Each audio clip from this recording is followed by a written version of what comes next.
السلام علیکم ورحمۃ اللہ وبرکاتہ۔ عزیزان محترم، ڈیلیور کراچی فورم کی جانب سے یہ نشست مبارکباد کے مستحق ہیں احمد بابا صاحب، ان کی پوری ٹیم، جو بہت شاندار پروگرام انہوں نے ترتیب دیا۔ بہت مختصر وقت ہے، چند باتیں کہنا چاہوں گا۔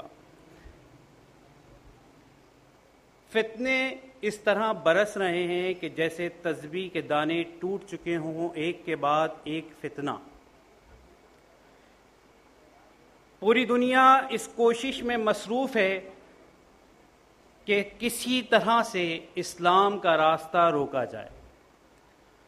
پال فنلے نے اپنی کتاب میں لکھا، امریکی کانگریس کے رکن نے، کہ اسلام سے جب میرا ابتدائی واسطہ پڑا تو سنڈے کلاسز چرچ میں ہوا کرتی تھیں، اور اس میں مجھے وہ راہبہ یہ بات سکھاتی تھی، اور ان تمام بچوں کو جو سنڈے کلاسز میں آتے تھے بتایا جاتا تھا کہ یہ جو محمد ڈنز ہیں یہ اجڑ ہیں، گنوار ہیں، اور ابتدائی زمانے میں اسلام اور پیغمبر اسلام صلی اللہ تعالی علیہ وسلم سے نفرت کا بیج ان کے دلوں میں بو دیا گیا۔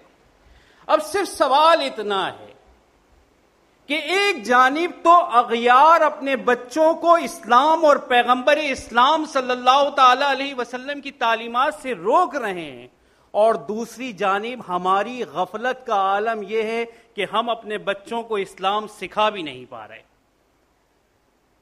عزیزان محترم، آپ کے علم میں ہوگا کہ کینیڈا کے اندر سال 2 سال قبل ایک مظاہرہ کیا یہودی نوجوانوں نے، اور پلے کارڈ اٹھائے ہوئے تھے کہ ہم خیبر کو نہیں بھولے۔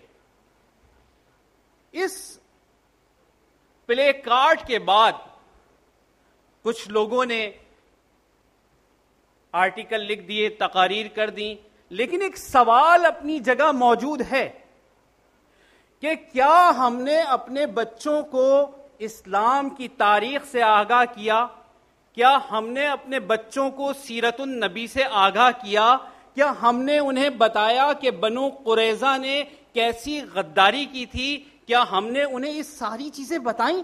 یہودیوں کا رویہ مسلمانوں کے ساتھ کیسا رہا یہ ہم نے بتایا؟ نہیں بتایا۔ یہ سوال چھوڑ کے جا رہا ہوں۔ ڈاکٹر سید عدنان قرشی صاحب ایک بات کہہ رہے تھے کہ نوجوانوں کے اذہان میں سوالات موجود ہیں، اور بہت معذرت کے ساتھ ان سوالات کے جوابات دینے والے وہ لوگ جنہیں ان کے جوابات دینے تھے نہیں دے پا رہے۔ سبب کیا ہے، وجہ کیا ہے؟ ایک واقعہ بیان کرتا ہوں، تفصیلی گفتگو تو ممکن نہیں۔ ہمارے ایک بہت اچھے دوست مولانا احمد رضا شامی صاحب دورہ حدیث کے طلبہ کو پڑھا رہے تھے، سن 11 کا تذکرہ کر رہا ہوں، اور انہوں نے دورہ حدیث کے طلبہ سے پوچھا کیا آپ کو معلوم ہے یہ تحریک استشراق کیا ہے اور استشراق کسے کہتے ہیں؟ تو دورہ حدیث کے طلبہ نے کہا کہ استشراق باب استفعال کا صیغہ ہے جس کے معنی ہیں مشرق کو طلب کرنا یا مشرق کو چاہنا۔ یعنی جن لوگوں نے نظریاتی سرحدوں کی حفاظت کرنی تھی، بنیادی طور پہ وہ تحریک استشراق سے واقف ہی نہیں ہیں، کہ جہاں سے فکری اور نظریاتی جنگ ہو رہی ہے، یہ ہمارا المیہ رہا۔ ہم ترجیحات کا تعین کرنے میں مکمل ناکام ہو چکے ہیں۔ پیر کرم شاہ الازہری صاحب کا ایک جملہ بہت زبردست ہے، وہ لکھتے ہیں اپنے مقالات میں کہ ایک شخص غربت کے بھوک کے سبب اپنے ساتھیوں کے ساتھ کسی کنارے دبکا بیٹھا ہے، آپ نے اسے کھانا کھلا دیا، کچھ دیر کے بعد جب اسے توانائی میسر آئی تو اس کے ساتھی جو بہت شریر تھے انہوں نے معاشرے میں ایک فتنہ و فساد برپا کر دیا۔ ضرورت اس بات کی تھی کہ ان تمام لوگوں کا بھوک کے ساتھ اگر ان کی اصلاح کی جاتی تو اب وہ کھانا کھا بھی لیں تب بھی فتنہ نہیں کریں گے، اور خالی پیٹ ہوں گے تب بھی فتنہ نہیں کریں گے۔ تو ضرورت اس بات کی ہے کہ اپنی نسل نو کو علم کی جانب لے کر جائیں، تعلیم کی طرف لے کر جائیں، اور بالخصوص ان کا تعلق وحی الہی سے مضبوط بنائیں۔